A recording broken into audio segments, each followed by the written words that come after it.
My name's Ethan. I have oculocutaneous albinism.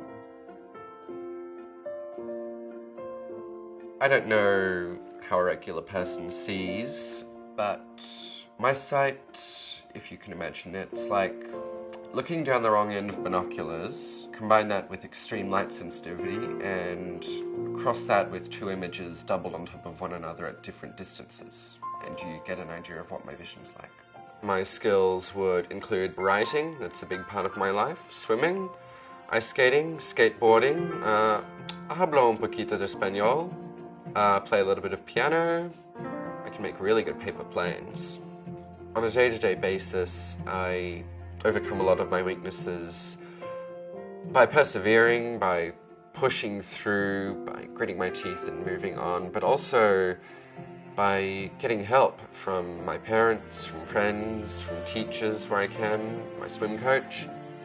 The person that helps me in life the most would probably be either one of my parents. I'd have to say they're both the most helpful people in my life. Looking back when he was a baby, he was always streets ahead of any other baby we knew, and I think he was just fearless because he couldn't see that well. He'd be climbing up staircases and the other babies just be like sitting there propped up on the floor.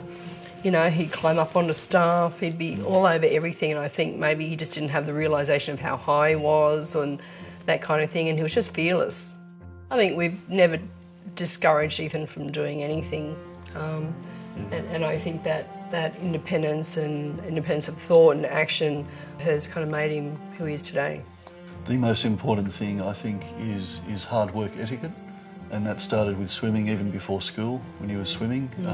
5 o'clock in the morning. Getting his mind around the concept of if you jump in the pool and you work hard every day, harder than the other guys, you'll be better than everyone else eventually, because that hard work is accumulative, and that's carried through to his writing and his schoolwork and his attitude to just about everything. He works very hard at everything he does.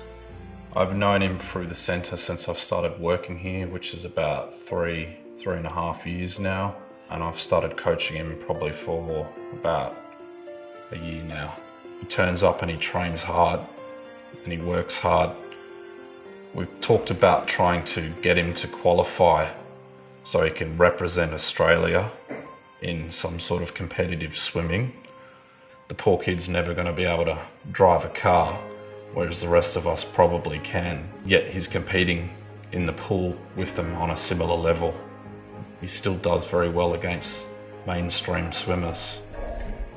I was impressed with his sort of with his involvement in the lessons. You know, he's always attentive. He always has a great deal to say about the issues that we're dealing with in class.